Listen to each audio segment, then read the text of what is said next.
कहानी का शीर्षक अनकहा एहसास। शहर के एक छोटे से कॉलेज में जहां विद्यार्थी अपने भविष्य के सपनों में डूबे रहते थे, वहीं आरव और अनन्या की कहानी भी धीरे धीरे आकार ले रही थी।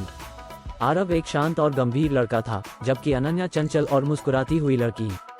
दोनों एक ही क्लास में थे, लेकिन कभी खुलकर बात नहीं हुई थी। एक दिन कॉलेज में एक नए प्रोजेक्ट की घोषणा हुई।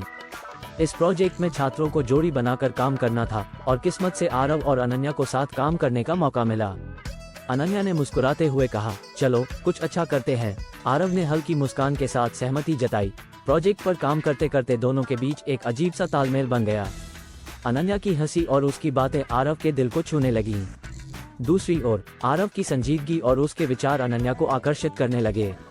दोनों के दिलों में कुछ चल रहा था, लेकिन किसी ने कुछ नहीं कहा। एक शाम जब वे दोनों प्रोजेक्ट के लिए लाइब्रेरी में बैठे थे, तभी अनन्या की नज़र एक पुरानी किताब पर पड़ी। किताब में एक पुराने पत्र का जिक्र था, जिसमें अधूरी प्रेम कहानी लिखी हुई थी। अनन्या ने उत्सुकता से आरव से कहा, इस पत्र को ढूंढते हैं, क्या पता हमें भी कुछ नया मिले। आरव ने सोचा कि यह बस एक बहाना है, लेकिन अनन्या की खुशी में वह भी शामिल हो गया।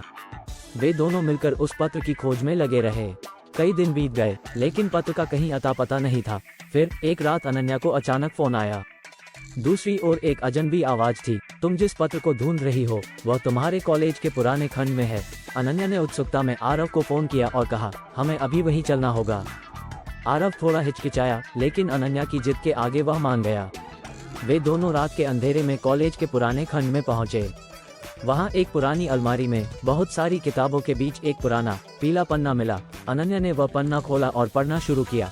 पत्र में एक अधूरी प्रेम कहानी थी, जिसमें एक लड़का अपनी प्रेमिका को अंतिम पत्र लिख रहा था। वह कह रहा था कि वह उससे प्यार करता है, लेकिन परिस्थितियों के चलते वह उसे नहीं पा सका। पत्र पढ़ते पढ़ते अनन्या की आंखों में आंसू आ गए। आरव ने उसकी आंखों में देखा और धीरे से कहा, शायद कुछ कहानियां अधूरी ही रहनी चाहिए। अनन्या ने उसकी ओर देखा और धीरे से मुस्कुराई।